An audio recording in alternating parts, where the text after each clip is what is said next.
Hello, good afternoon or is it evening already, everyone?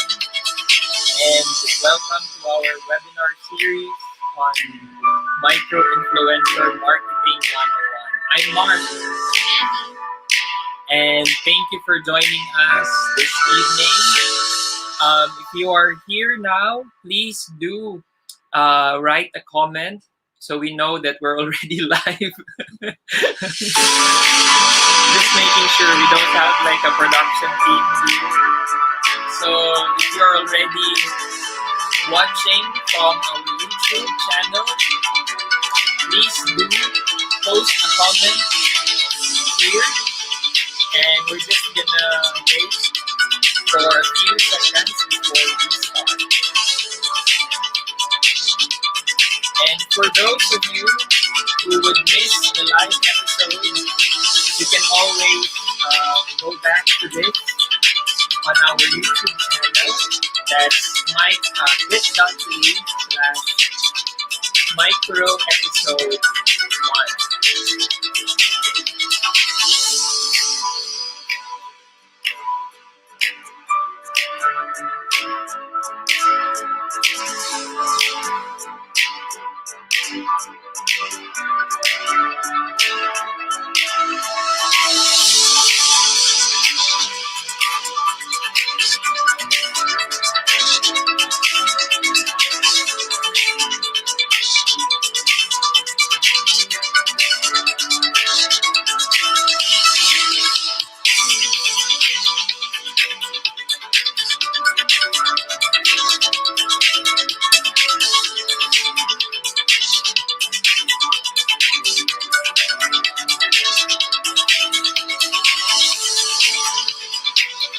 Again, welcome to our webinar series entitled Micro Influencer Marketing 101. We are live right now on YouTube, and this is a 3-episode webinar series. So this is the first installment this evening. It's called Essentials of Micro Influencing, and our second episode will be on the best practices and strategies. And our third episode will be on how to monetize content. Okay? So if you're watching right now, please leave a comment here. And we'll just wait in a bit until we can start, probably 3 more minutes. And if you missed the start, for this, please make sure that you can watch and go back to our YouTube channel so you can watch the rerun of this episode on Essentials of Micro Influencing.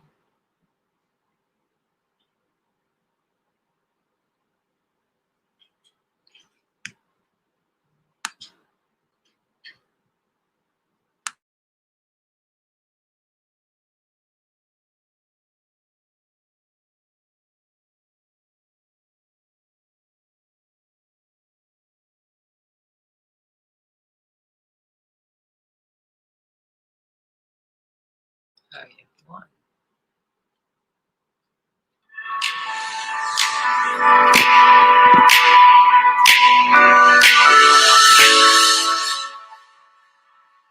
Okay. Yay! We now have some people participating. Okay, so please leave a comment here, a shout out if you're watching us right now on YouTube. Just say hi. Okay, so we know that people are watching us. Sorry, we're just making sure that people are watching us this evening. Once again, this is the webinar series entitled Micro Influencer Marketing 101. And we have the 3-episode webinar series. And the first installment is tonight, Essentials. And then the second part will be on the best practices. Next week, same time, same day, on Wednesday, July 14th. It's best practices and strategies. And then the last installment will be on the 21st of July, and that is the hours to monetize. So please stay tuned. We also have exciting prizes for those who are joining us today.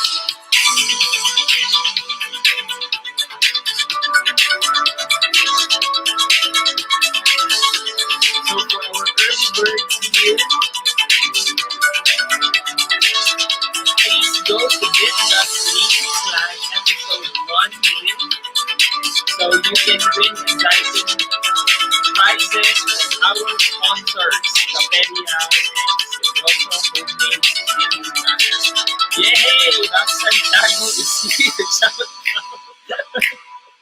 Early bird. Okay, so please go to bit.ly/episode1win so you'll get a chance to win exciting prizes from Caperia and Seryoso Homemade Chili Garlic. Our sponsors for this 3 episodes.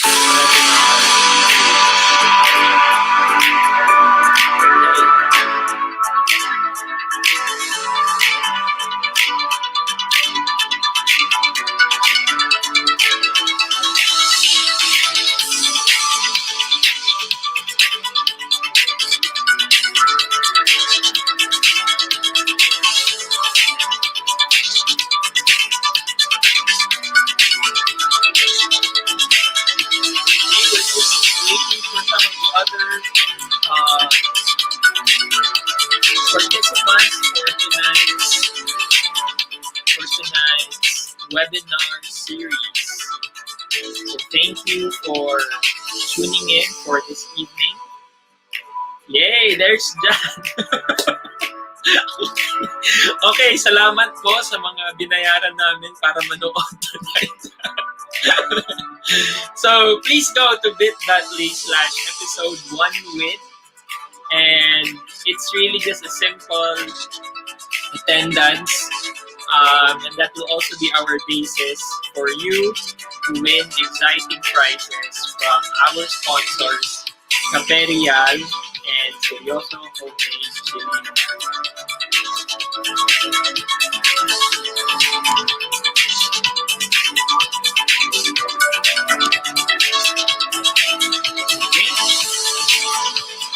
If you're done registering on bit.ly/episode1win, can you give us a thumbs up just so we can know na gumagana po yung link? Okay?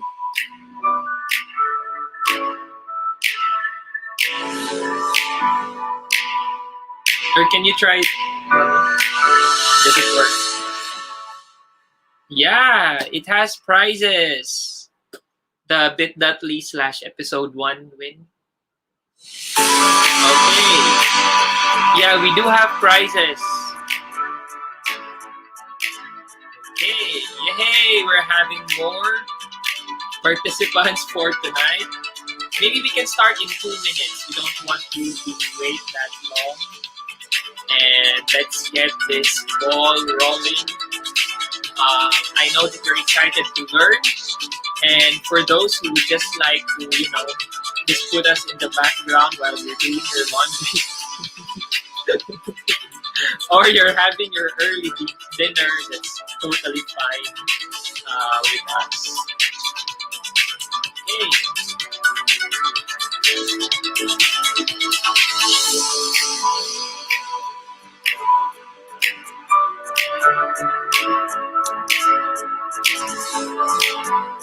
So once again, welcome to this webinar series entitled Micro Influencer Marketing 101. We're live right now on YouTube. And this is a 3-episode webinar series. So the first one is on essentials of micro influencing. The second one, same time, same day next week, is on best practices and strategies. And on the 21st, that's the 3rd installment, we are going to talk about how to monetize content. So without further ado, we're going to start our session this evening. Uh, by the way, I'm Mark, and this is my wife. I'm Abby. Hi. Abby will be joining us later for the panel discussion. In short, she will be the one to answer all your questions. No, we will answer. We will both answer your questions, and let's see. Maybe we also have different perspectives on the topic. Well, let's see. So, see you in a while. Crocodile. Okay. So let's begin. Again, if you have just joined us for the webinar this evening, please make sure to go to bit.ly/episode1win so you can have the chance to win prizes for this evening. Okay, since we want this webinar series to be more interactive, we want you to prepare a pen and paper, or if you have your cell phones with you, if you have your laptops with you, you can also use that. We do have some questions as we go along the way, so it's better that you take down some notes, and if you also want to answer, you can use our live chat here. Okay, so let's begin. So the question is, how did we start in becoming micro influencers? So it all started with a direct message on Instagram. And this was received by my wife. This was received by Abby. And the message said that this is a baby product. And they are asking my wife and my child. At that time, our baby Tikoy was, I think, 7 months pa lang siya nun. And they said that they want to take a picture of them as part of their social media campaign for this baby product. And so initially, the first thing that came into our mind was, is this a fraud? Peke ba to? So that's practically how we started. So the question is, how did we know that it's not fraud? Okay. So this opened our eyes into the world of micro influencing, or basically influencer marketing as a whole. So just to give you a background, who are the key players when it comes to influencer marketing? So on the left side here, you can see the talent. Okay, so those are the influencers. They are called the talent. And then on the right side, you have the PR agencies. And then on top, you have the company. Now, this can be linear, this can be circular. I guess I was just saving space just to show you the three key players here. So usually, who will approach the talent or influencers are usually PR agencies. So the one who contacted my wife through a direct message on Instagram is actually a PR agency. And so how do we know that this PR agency is not a fraud? So of course, the first thing that you need to do, and this is digital citizenship basic skill, right? You have to check if they have a website, if they have a social media account, and when you check out their website, do they have a portfolio? Like, which are the brands did they partner with in the past? And so when we checked out this PR agency, because the PR agency was the one who told us that they are considering us to be part of a social media campaign. So we checked out the PR agency, and the PR agency is legit. So they work with big brands in the past. I think they work with Cream Silk. So these are trusted brands, and they have like a portfolio. And so we said, okay, so this is legit. And so this is how it works. Companies tap PR agencies, and PR agencies are actually the ones who tap into the talent. Okay, so this is the usual route that we go to. Now, are there instances that we have direct link company to us as the influencer? Yes, but that's very rare. And usually what we do is, you have to do more of a checking there, because of course you don't see like who are the employees in a certain company, because somebody can just post us, I work for this certain company, and and tell you that I want to get you as a talent or as an influencer for this certain campaign. So usually we partner with PR agencies. So in a nutshell, that's already how that's like the landscape when it comes to micro influencing. So the question now is, what do companies want to achieve? Why would they look for people who are not really that popular, who are not that famous, and why do you need this kind of marketing?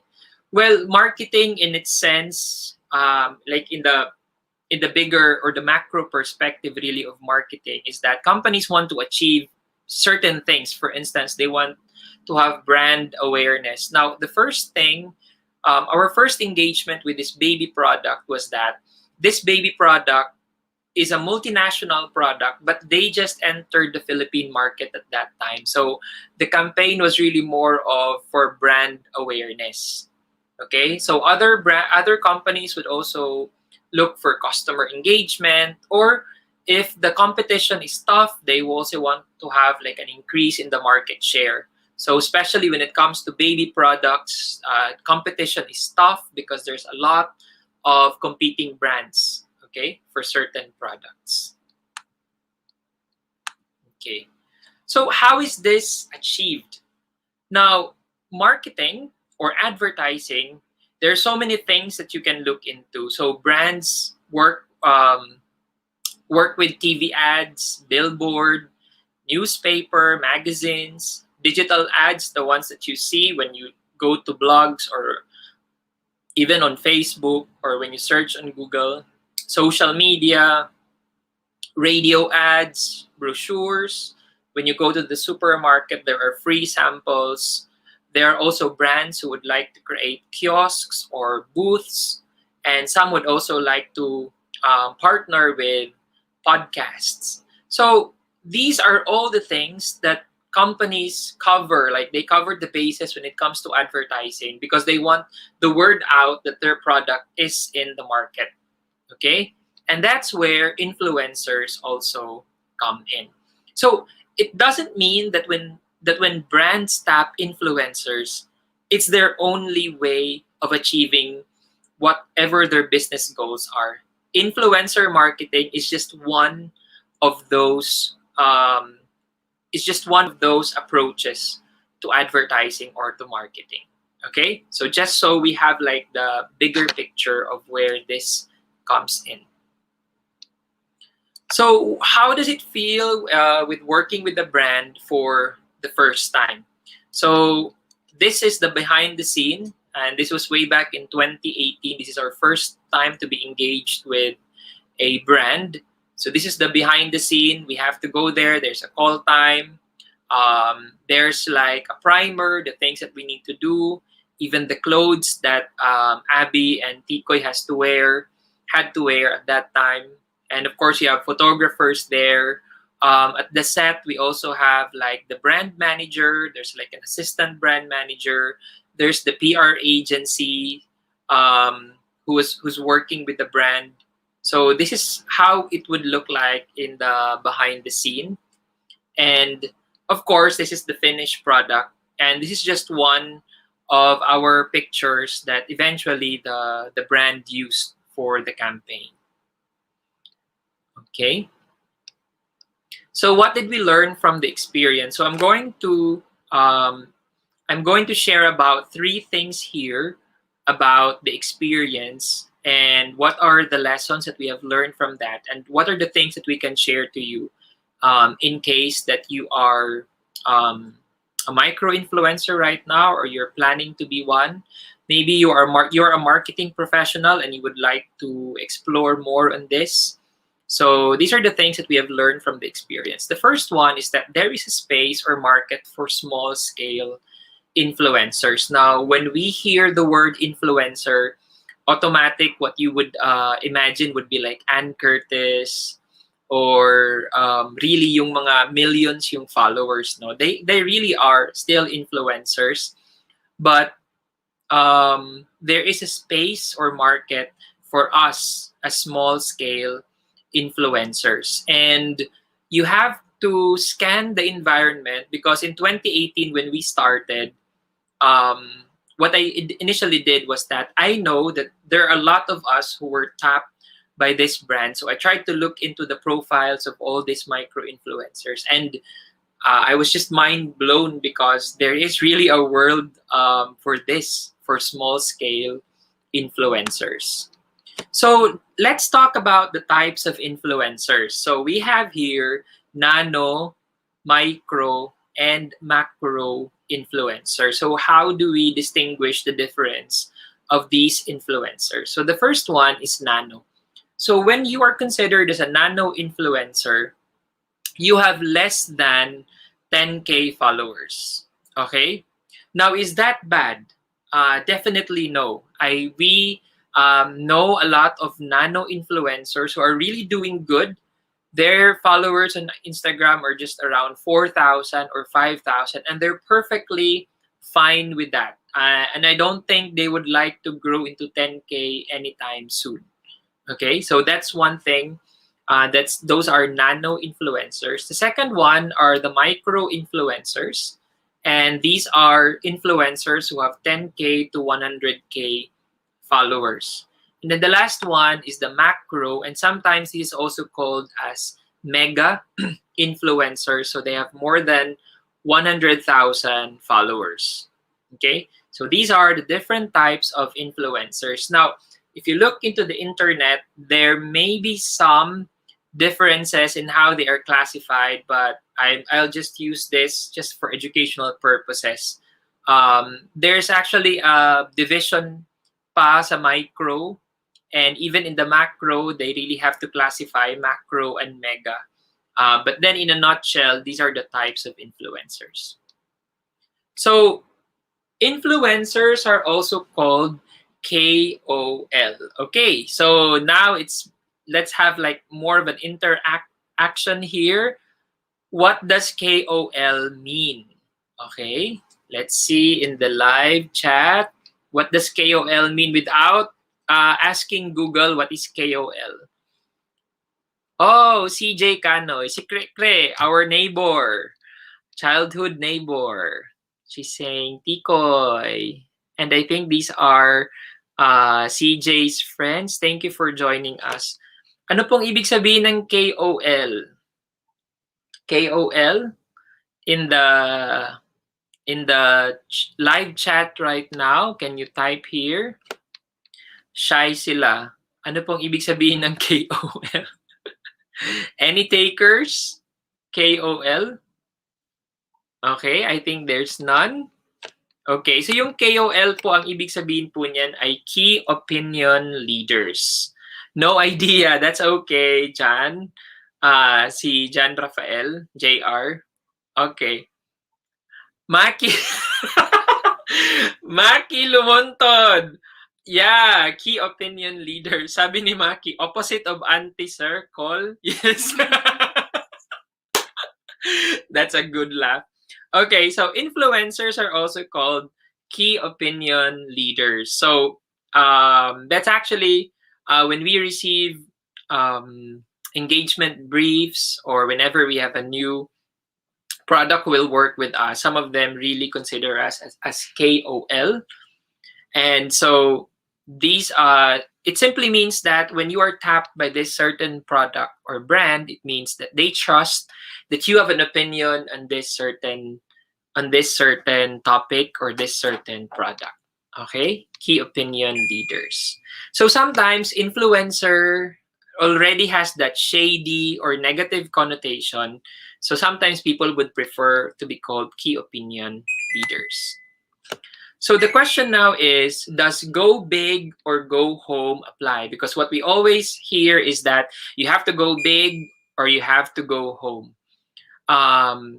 For us, I think that for micro and nano influencing, it doesn't really apply. As mentioned a while ago, we know some influencers, nano influencers, who just have 4,000 followers and they're perfectly fine with that. So it doesn't really apply. Go big or go home doesn't apply when it comes to influencing. Of course, when it comes to money, that's another story, and we're gonna tap on that later on.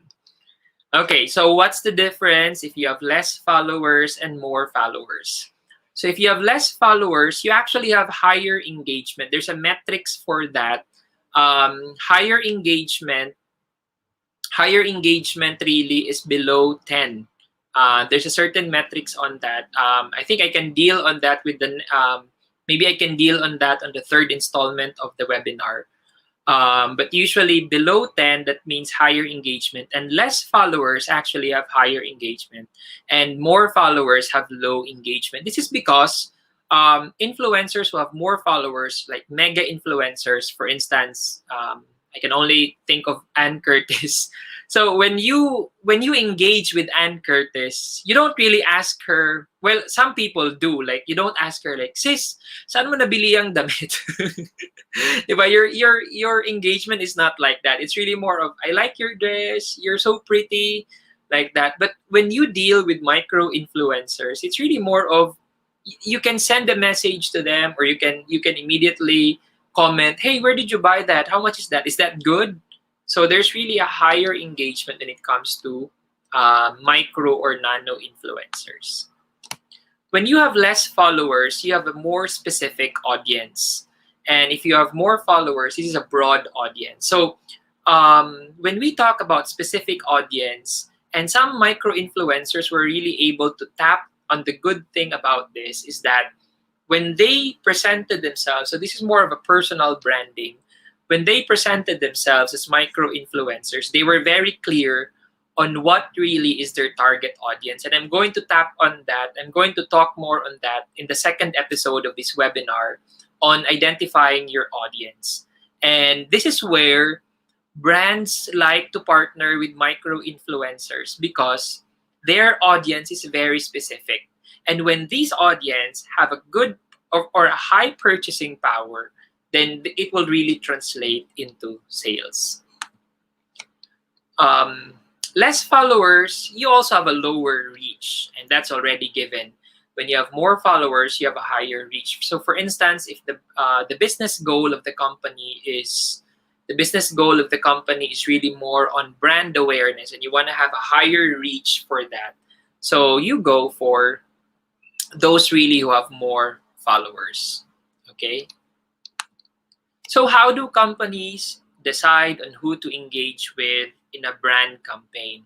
So this is where budget will come in, because companies will tap into PR agencies, and PR agencies will look for talents. So for instance, a brand actually has an option whether you're going to get 100 or let's say 50 micro influencers, okay, versus you want to get one macro influencer.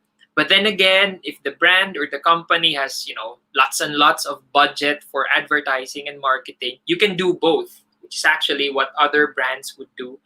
But if you want to be strategic and you only have this much, you can decide whether you want to get 100 micro influencers, so you have these smaller circles talking about your product, or you have like one mega or macro influencer talking about the product. So the question is, do influencers want to move from nano or micro to macro or mega? Is that the dream? Is it go big or go home? Again, it will go back to what you really intend to do with you as an influencer. If that is your goal to become a macro or mega influencer, that's up to you. But for us as a couple, we like that sweet spot of the micro influencing. In fact, we actually desired only to have like 10K followers. Just that we can't imagine ourselves reaching 20, 30, 40, or 50. Okay, but that's just us. And some micro influencers would really desire to go big. Okay. So what's the cost of going big? So I guess for us, this is more of the apprehension for us. What's the cost of going big? So if you become viral, and if you really gain like so many followers, of course there's the cost on that. Number one is really your security, right? So you become a public property, you become a public image, you become a household name, like who's like a household name? Okay, so like most of the artistas that we know really are household names. So you think about your security. So syempre kailangan mo na ng mga security guard nun in your house. You have to be protected, and you fear also your your privacy when you are out in the public. Although we don't usually go out now because of the pandemic, but that's the cost of going big, and that's something that you need to look into if you want to go big, right? So the second lesson that we learn is that we need to create an inventory of skills. And again, we want this to be more of interactive. So if you have a pen and paper, or if you have a laptop right now, and if you want to join this exercise, because what we did after our first engagement in 2018, we sat down and I told Abby, okay, so there's this world out there. So what do we do? So we started creating an IG account. Of course, we only have our friends as followers at the start. But then we also tried to think now of what are the things that we can offer. Like we need an inventory of our skills. So these are the things that you can look into, and you can also reflect on yourself. The first one is performance art. And this is very important when it comes to social media platform right now. We need to ask ourselves, kumusta ba kami when it comes to performance art? Do we know how to dance, sing, act? Is this something that we can present in the table? The next one is writing. We have here news, feature, reviews that we can write. The third one is photography and videography. My former student Bijo is here. I watched your webinar on photography. It's really interesting. And then graphic and web design, hair and makeup. Well, at least when you know how to do your hair and makeup, like for Abby, if she has like photo shoot at home, um, does she know hair and makeup? And then of course, social media management. So these are just a few things that we need to have like an inventory of skills to understand where we are at, and do we need to develop these skills, or is it something that we can learn? And so as mentioned, we did an inventory, and we really have an X in performance art. None of us would want to dance, sing, and act. I mean, that's not wrong, but generally, if you're into that, well, good for you. And there's really a market for that. We like writing. For photography and videography, we do know mobile photography, videography, not that much. Uh, Graphic and web design, I think we're okay with that. Hair and makeup, Abby um, can learn, and she likes to do makeup. So, but then again, we're not really experts on that. And then social media management, I guess we're pretty fine on that. But then when you look at if it's just an X or a check or a question mark, it really looks more of like an end in itself. So what I would like to bring you is that I want to have this paradigm wherein you can assess yourself and you can write this down. Where are you when it comes to these kind of skills? When you do an inventory of skills, is it a panic zone? Are you in the panic zone? Is it more of a stretch? Are you starting to stretch now that maybe I can do this? Is it more of thriving? Are you in the thriving zone? Like, I think I'm doing well now. And lastly, are you comfortable? This is now in the comfort zone. So it's actually more of you looking at yourself from panic zone until comfort zone. How do you see yourself in this kind of skills? Okay, so we went back to the list, and performance art, panic talaga. Until now, we can't see ourselves dancing, singing, or acting, okay, online. and that's okay. And if this is your comfort, good for you. We salute you. Writing for us is really comfort, and it's really something that we enjoy doing, and something that we exercise through our platform. For photography and videography, for photography, I think it's a thrive for us, but videography is still a stretch. Recently, we partnered with a brand that required us to do a video, so it's really more of a stretch for us. I think it's not panic, but it's a stretch that we need to really learn videography. So I'm starting to think of how we can also attend classes to explore how we can improve our videography skills. Sa graphic naman, it's comfort for me and for Abby especially. She likes to work on graphic design. The web design is a thrive. I don't think it's comfortable for us. It's still really something that we need to continuously learn. Hair and makeup, sabi ni Abby, comfort na daw sa kanya. And social media management, I think is comfort zone na rin sa amin. So you can assess yourself, then you have a picture of what kind of micro-influencer would you be like when you try to do an inventory of your skills. So why is this important? The first one is authenticity.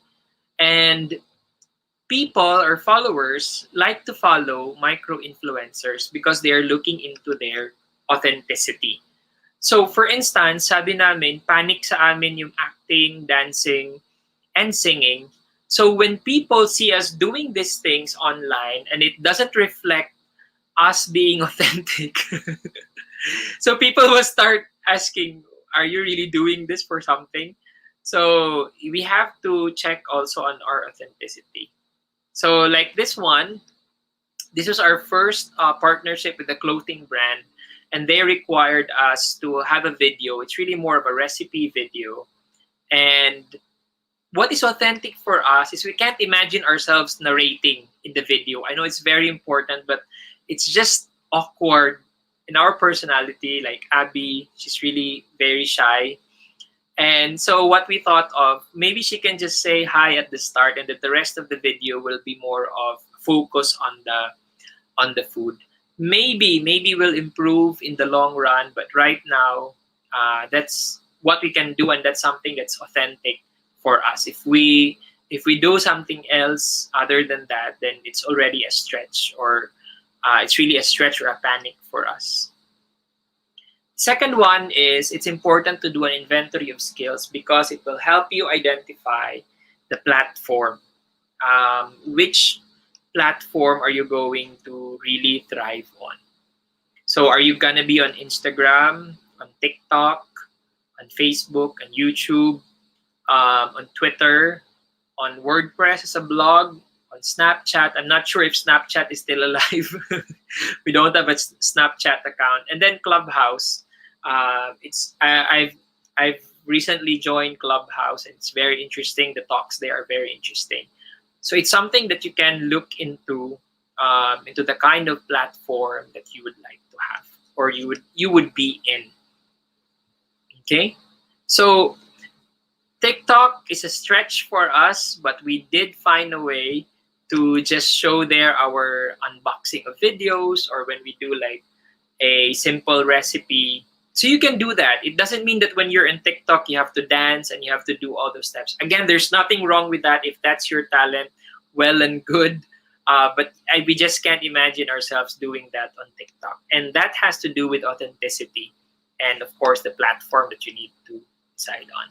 And the last one is, why is this important to have an inventory of skills? Is that you need to understand what are your opportunities for PD, or professional development. So as mentioned, we think that we need to learn more about videography, and it's something that we can work on. Like we can do a Udemy or a Skillshare topic probably on that. Then the third lesson is we need to establish our why. Okay, and Simon Sinek, I think, is popular for this. And looking into our whys, I classified it into three things. The first one is our instant know why. And I think when we started and we settled to have this as something that we would delve into, our instant why really was to get free products and services. And that's blunt, really. When we receive products from brands, we're happy, we test them out, we eat, we try the services, and we like it. But that's an instant why. And I think over time, since we've been doing this 2018, at the start, that's really something that you would enjoy. But if you're doing that in the next 5 years, that's very shallow. We still get that excitement when we open products when we open products from brands. But eventually the excitement dies out if that's the only thing that is your why, right? So the next one is that. So here's an example of our. Recently, I received this one on Father's Day, and until now, hindi pa namin siya nauubos kainin. Na-realize ko lang. It's still there, and we enjoy these things, but this is just one of our why. The second is really on making it sustainable, and that is really providing honest product reviews. Now, brands don't usually give products to you and say that, this is our product, please give us a very good product review. Usually it doesn't work that way. Usually what we do is that they give us products, but then we do not tell them that, okay, since you gave this product to us, then we are going to sugarcoat our review. We really try to be more relevant.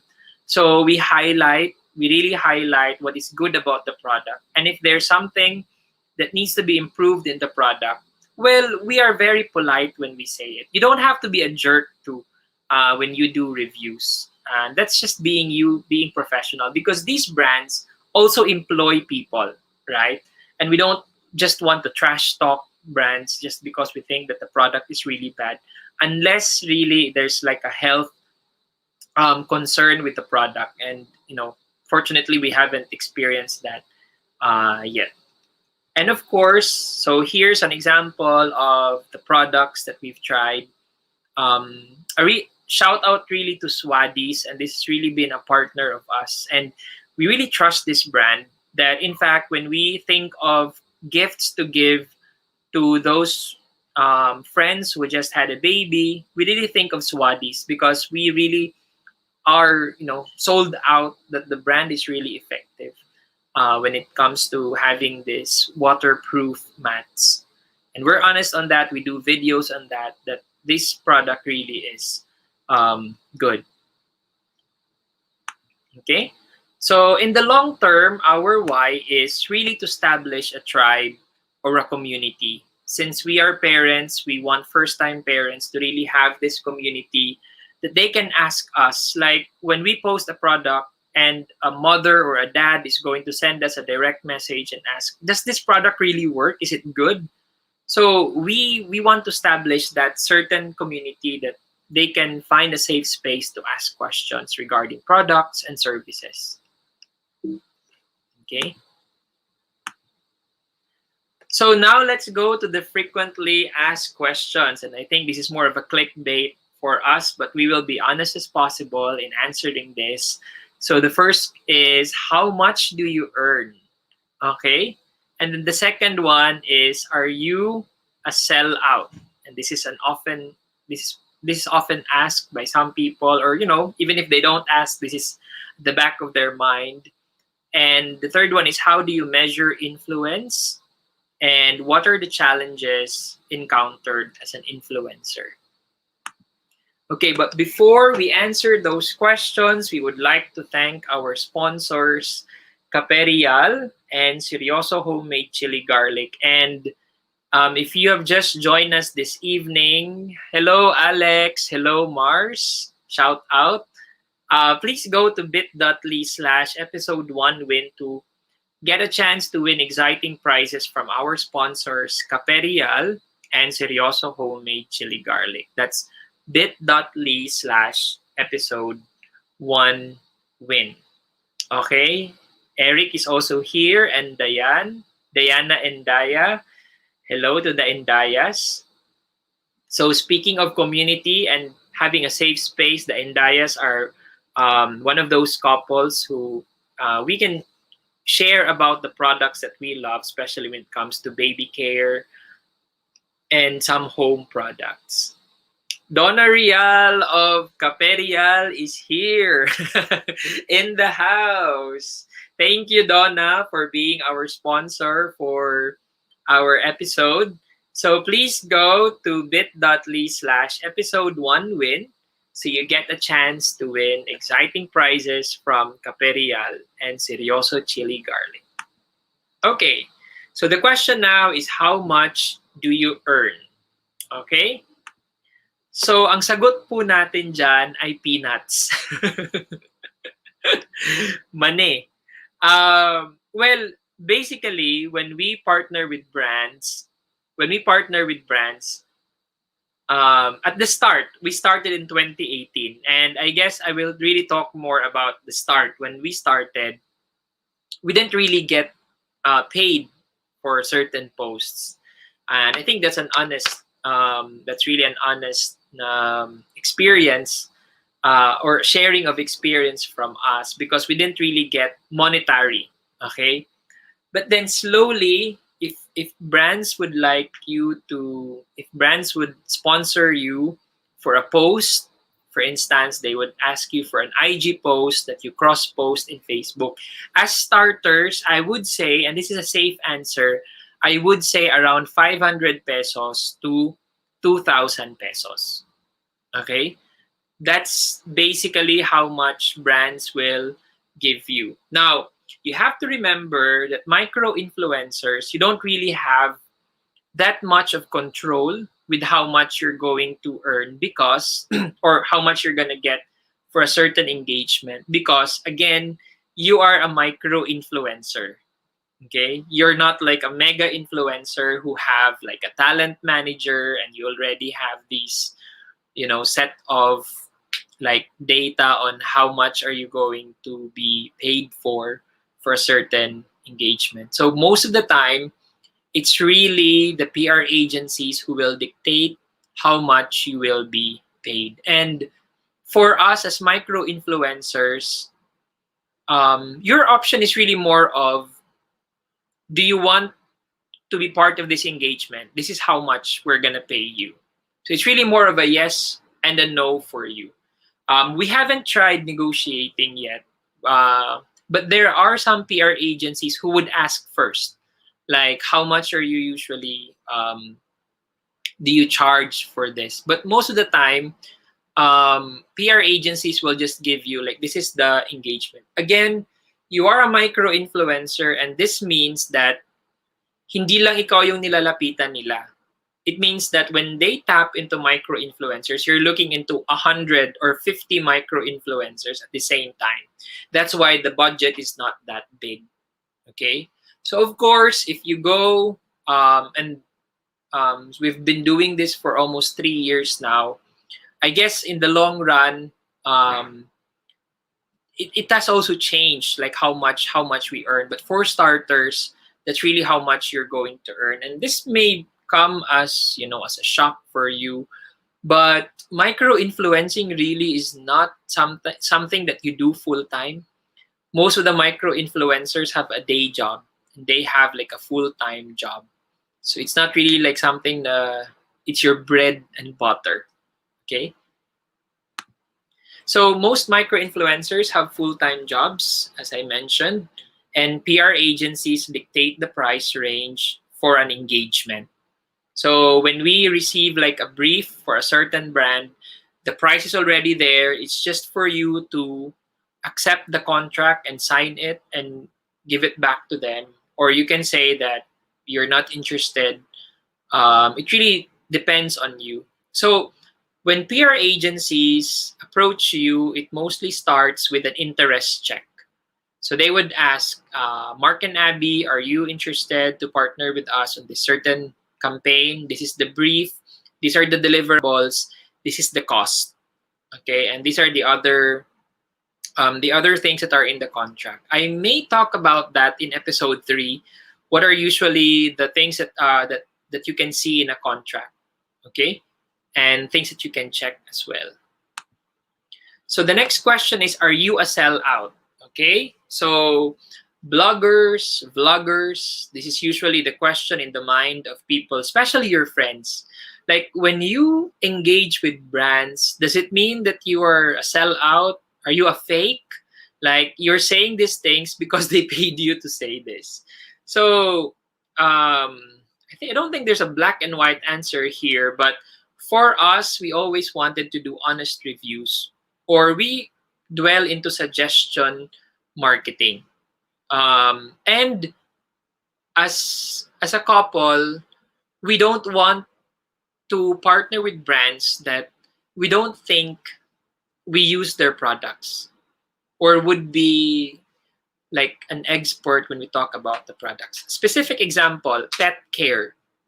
Okay, so if there's like a shampoo for dogs that will approach us and say, can you work with us on this? We have this new dog shampoo, and can you promote this in your social media?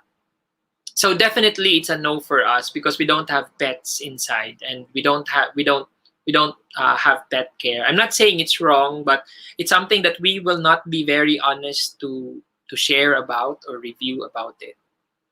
The second thing is that some influencers think of themselves as an advertising or marketplace platform. Now, here's the thing. When you are a micro influencer, in the contract, there's always what we call as the no lockout. Okay? Is it right, Abby? No lockout, Yeah. right? No lockout, which means that when you share this brand, it doesn't mean that you can't share other competing brands. Okay, but sometimes uh, there's what we call as delicadeza, that when you are sharing this certain shampoo this month, of course you think twice if you're gonna share another shampoo brand uh, the following month. Okay, but usually some influencers, you may see them like they promote the shampoo this week, and the next week another shampoo, and the next month another shampoo, and they don't see themselves as a sellout because what they think of themselves is they're really more of an advertising or marketplace platform.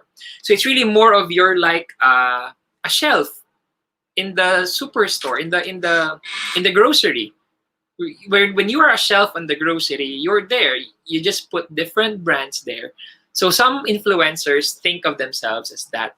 I think for us, what's challenging for us is that some of our close friends would really send us a message. Like, you promoted this brand. Are you honest about this? Sometimes we feel hurt on that because they're starting to think that we may be a sellout.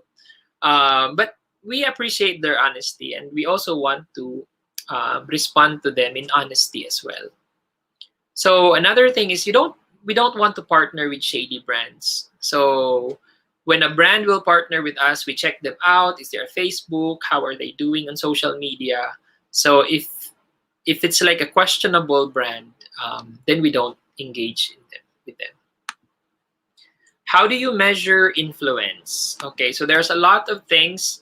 When brands partner with us, they usually ask for our insights or metrics when we do the campaign. Sometimes prior to the campaign, they also ask about our insights and metrics. There are actually websites that you can check. You can check your metrics in terms of engagement. You can check that out. And then influence for us is when we share something, it translates to sales. And I'm going to talk about this in episode 3 because there's so many ways. There's affiliate marketing. There's affiliate marketing where you have like partner really with brands. So then we can see if may bumibili ba talaga. And for us, over the years, we can see that there is that certain level of influence on our part because it really translates to sales, because we see that in the affiliate marketing you also see your figures there, that there are really people who click and who buy the products that you promote. And lastly, you also have to check into the purchasing power of the followers. Now, this goes back to the discussion on, do nano and micro influencers want to move and become macro influencers? Now, here's the thing. For macro or mega influencers, you have like millions of followers. But the question is, how many of these accounts have that purchasing power? Or how many of these accounts actually are real people? Because some of them might, just be bots. So when we talk about nano and micro influencing, you can actually see there that people are real because they engage with you, they talk to you, they send you direct messages. And you can see that they also buy the products that you promote or support. What are the challenges encountered? Okay. The first one is that micro influencing, it's not all glamorous. Sweat and back pain, and this is not only true for micro influencers, even for macro influencers. I think I've heard one of the podcasts of Chris Uy and Slater Young, and Chris Uy was just talking about how photo shoots are not really glamorous when you're an influencer because you don't have a production team. But at least for Chris Uy and Slater, they have people who are in charge of post prod already. They give out raw videos, and somebody has to give them a finished video for that they can upload with all the graphics, and some people who work on their web. But for us micro influencers, we don't have a production team. So when we partner with a clothing brand to do a healthy recipe, 2 healthy recipes, that was really one Saturday, almost the whole day of Saturday. Prep in the morning, in the afternoon, doing all the shoot. So the sweat and the back pain, it's all real. So it's not all that glamorous when you look into micro influencing. And we want to be professionals, and we signed this contract. So we also want to deliver, the best that we can for the product. Okay. So here's like a picture. This is our first photo shoot way back in 2018. So I really have to be the PA, the personal assistant. I have to bring the clothes. I have to bring the diaper bag. And kung marunong lang ako mag-makeup, ako na siguro nag-makeup din kay Abi. But no, they had a professional makeup artist here who's really very good. Yeah. So basically, when we talk about micro-influencing, it's all not that glamorous because it's really hard work still. And to think this is just a side hustle. We have day jobs. I have a day job. Abby has a day job. So it's really more of a side hustle for us.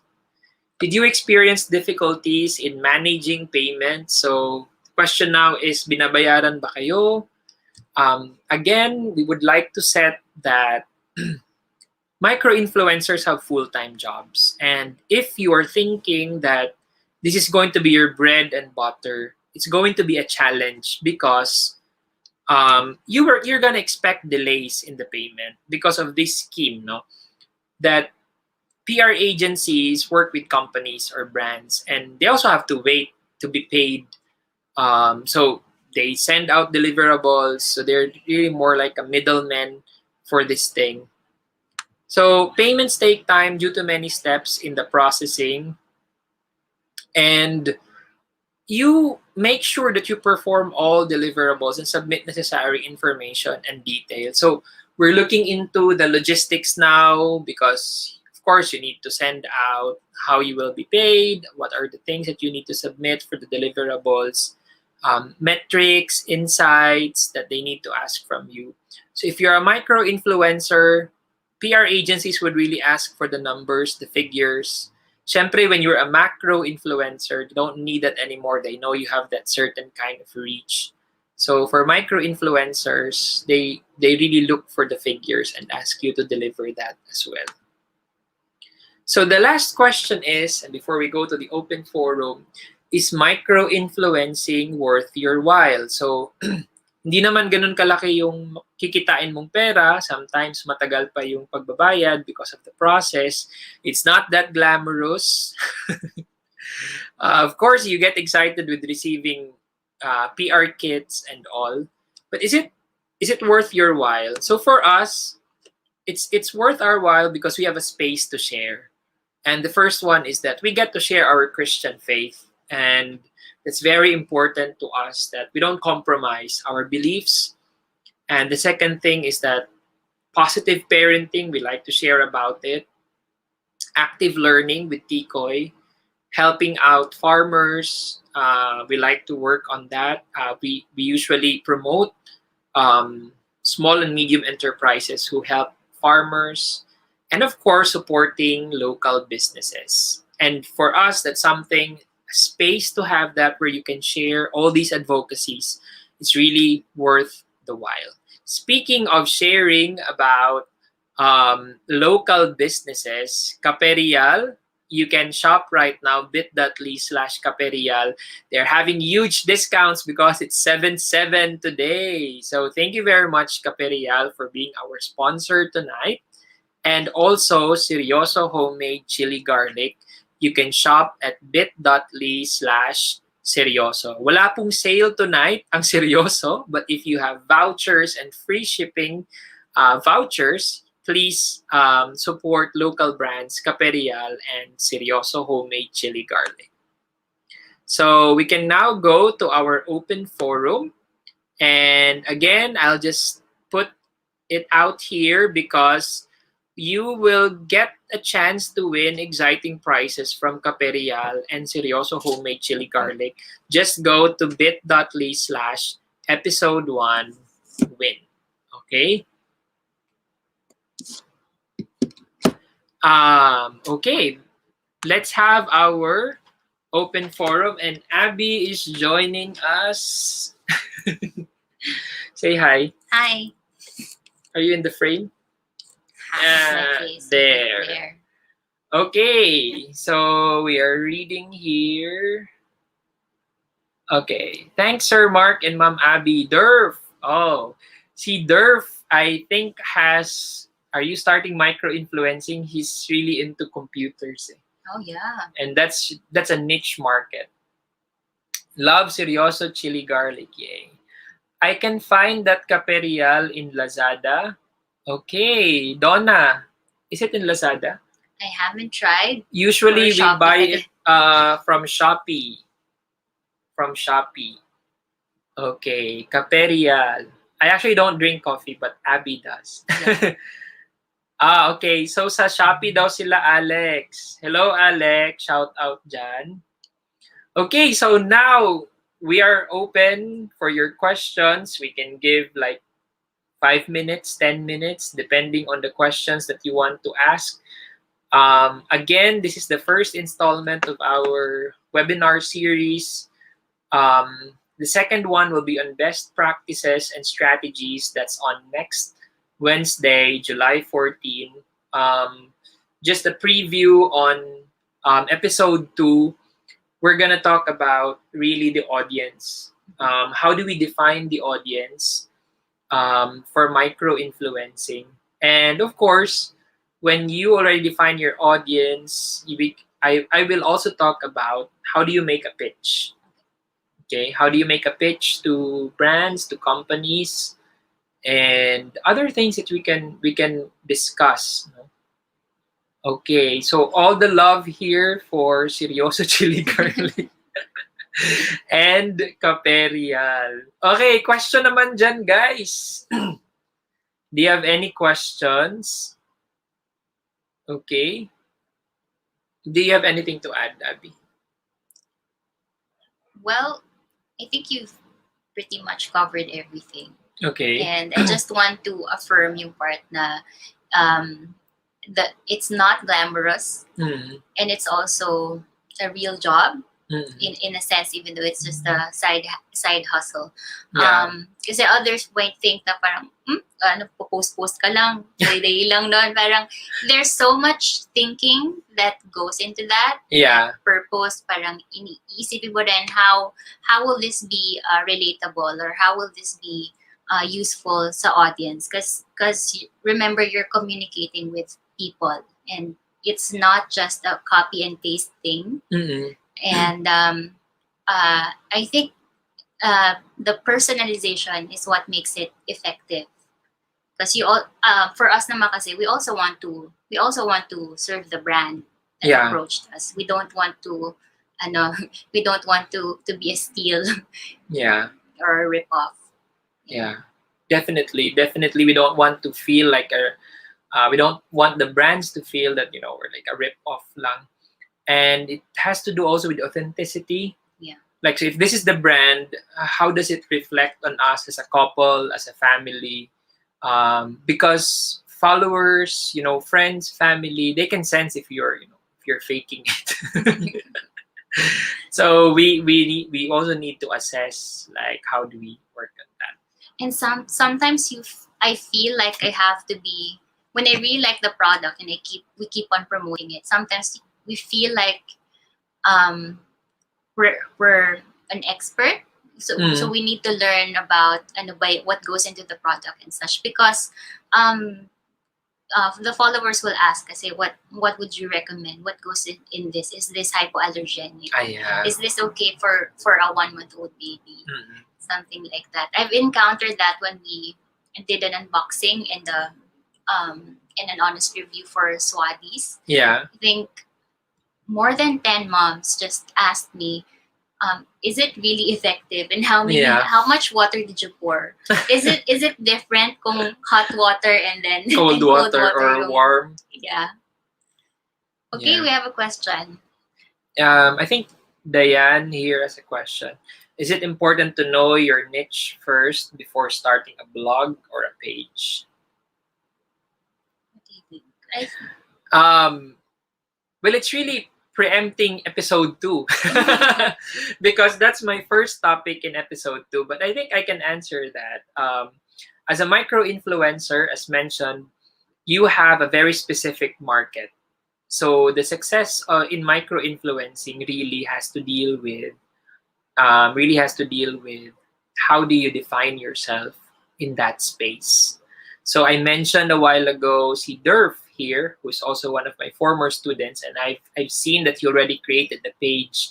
I'm not sure on this. I think I'm stepping on some things here. But for instance, like, he's really into building PC or personal computers. The ones that Henry Cavill would build.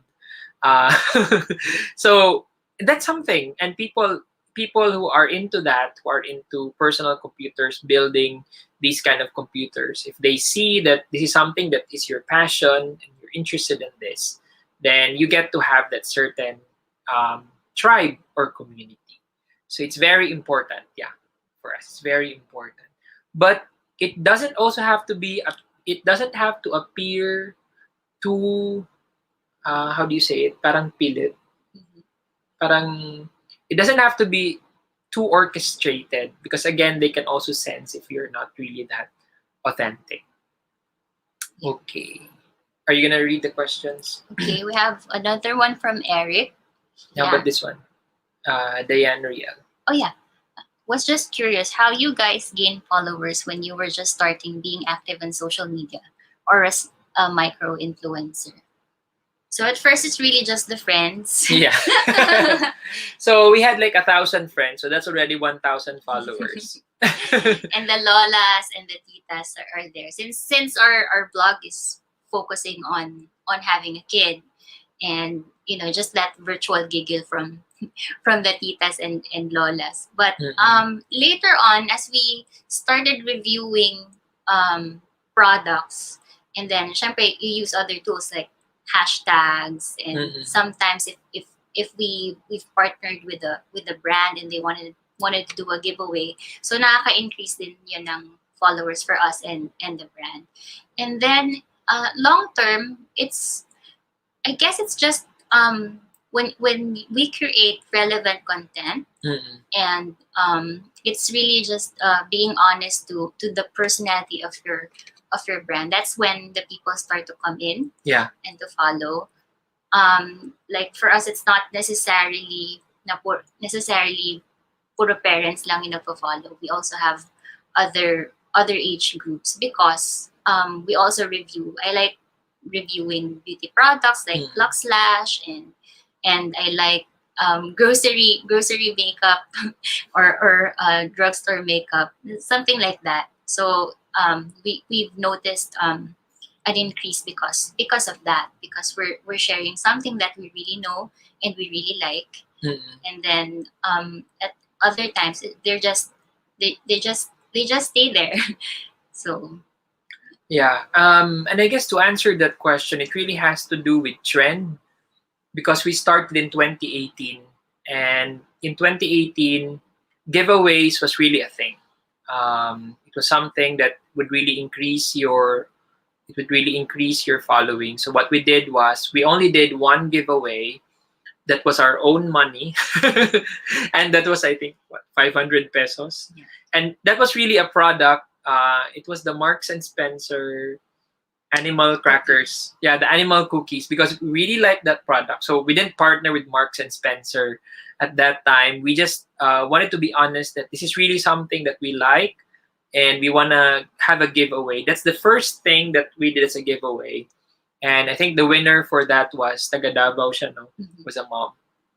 And that's the first thing. And then the second thing that we did really was to partner with brands for the giveaways. So ever since that, I think what we did for that was we committed to a 12-month giveaway. So we have a giveaway every month, and we partnered with brands. And it was funny because there are really sometimes that we don't know if there's going to be a brand who will partner with us, but eventually we did have a partner every month. And after that, we said, okay, that's it, and we need to see the market and how they deal with the increasing of followers right now. So the AI in the artificial intelligence in Instagram and Facebook changes also over time.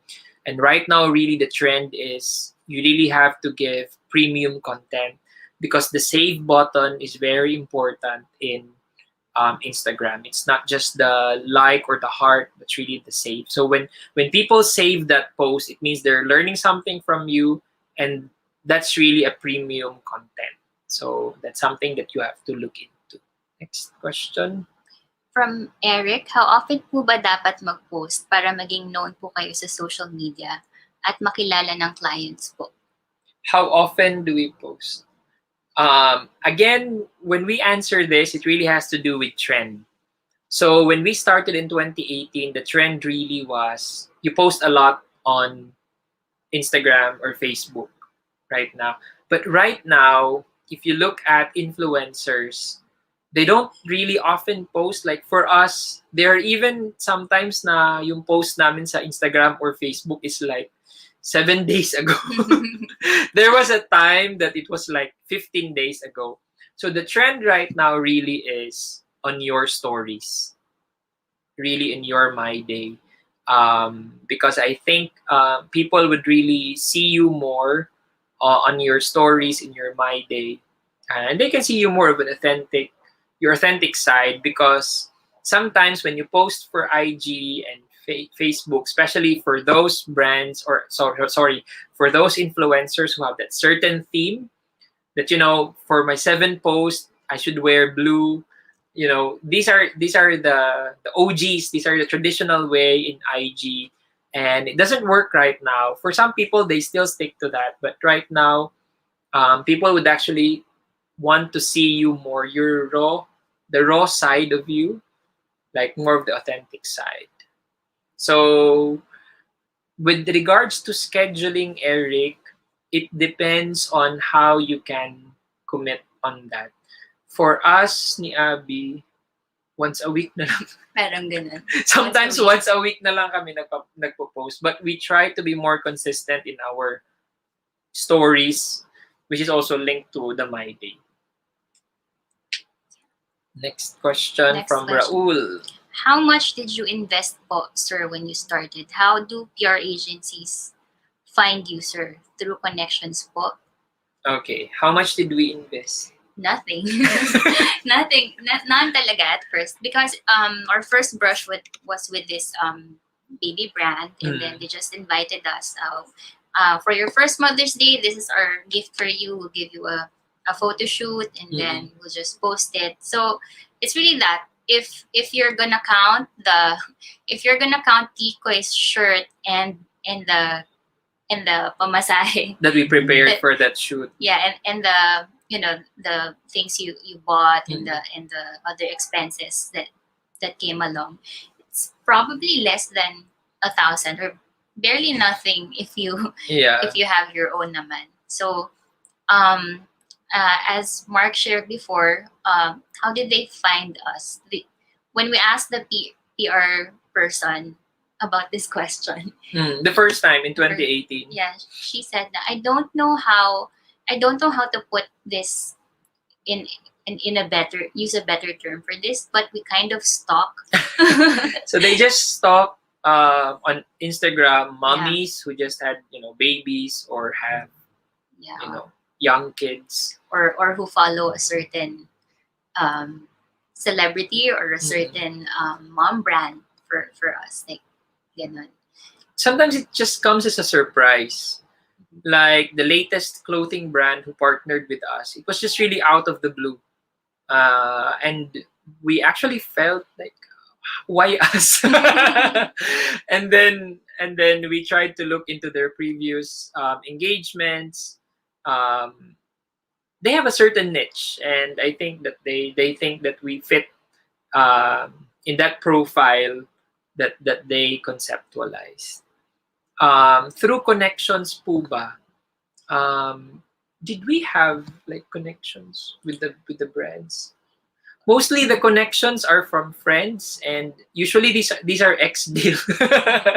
These are friends who would ask us to promote their products. But for PR agencies, I guess they somehow share the same communities rin eh. yeah, For a certain when they work for a certain brand, maybe the brand also shares this list of influencers that they tapped already, yeah, because when you join kasi a campaign, you have a you agree to to consent that they can use this information, and when you post, they have the right to the photo. So I guess that's where the sharing yeah. And and for instance, connection comes in. if you're a micro influencer and you work with art materials like crafts, so you have that certain community. If you're into comics, so you have that certain community, and people will just start noticing you and say, hey, are you looking for like an artist or something? So I have these in mind. Okay. Rov. Hi, Hi. Rov. From DA, does stories apply to other niches as well, or depende pa din sa target or demographic? The stories apply. Well, again, the intention of stories really more is showing your raw side or your authentic side. So mostly what really appeals to people right now is when you just really show your day-to-day experiences. And sometimes it doesn't have to deal with brands, and sometimes people would just like watching you doing some, you know, doing your laundry or something. Like or eating, or what's your breakfast. I think people just have that certain kind of community that they can see that you're real, you're a real person. So once in a while, maybe you can talk about that certain product that you like, kasi it will also come out naturally, eh. Yeah. Diba? For instance, Swadis, ha? For instance, Swadis. We really use Swadis and we enjoy the product. So, when you see Tikoy taking an afternoon nap and we're using Swadis and effective siya, na yung wiwi niya hindi pumunta sa bedsheet namin. So it's really something that we can share about. And it's something that's real and authentic in a sense. Yeah. The public school teacher, this is Roxanne. Hi. Yeah, so she learned some new things tonight. Thank you. And Eric said, Salamat po.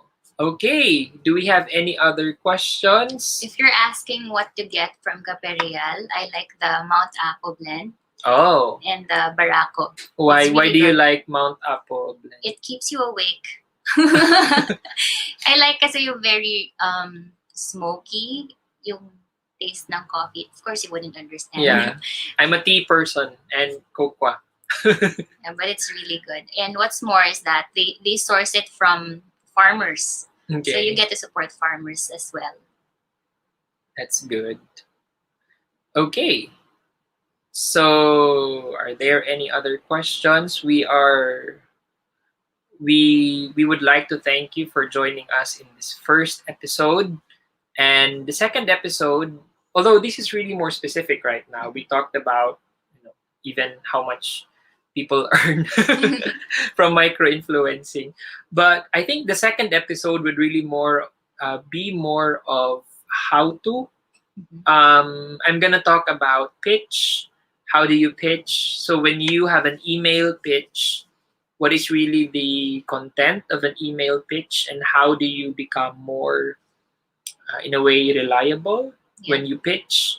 What should be the contents of the pitch? So we're gonna dissect that. I'm gonna talk about the pitch and other best practices and strategies when you deal with when you are into micro influencing. And I think I mentioned this already, that we have full-time jobs. Micro influencers, this is not their bread and butter. But at the same time, even if it's just a side hustle, you must have that level of professionalism, okay, when you deal with the brands, because these brands are not cheap, and they also employ people, and especially when they're like Filipino brands. So we also want to support them and help them out with their business goals. May it be brand awareness or increase in customer engagement, or get that market share that they've been planning to, for that certain sales period. So it's something that you can help them out with. Okay. Yeah. So I think there are no more questions. Any parting words? Thank you for taking the time to listen to us blab on the background if you're cooking dinner or having dinner. Yeah, we don't mind. We'll see you on the next episode. Yeah. So thank you very much, and I hope that you've learned a lot. And for those who are rewatching this, who were not able to join us in the live session, thank you very much. CJ is our neighbor. Oh. Laters. Bye-bye. Bye. Okay. Bye, everyone. Thank you.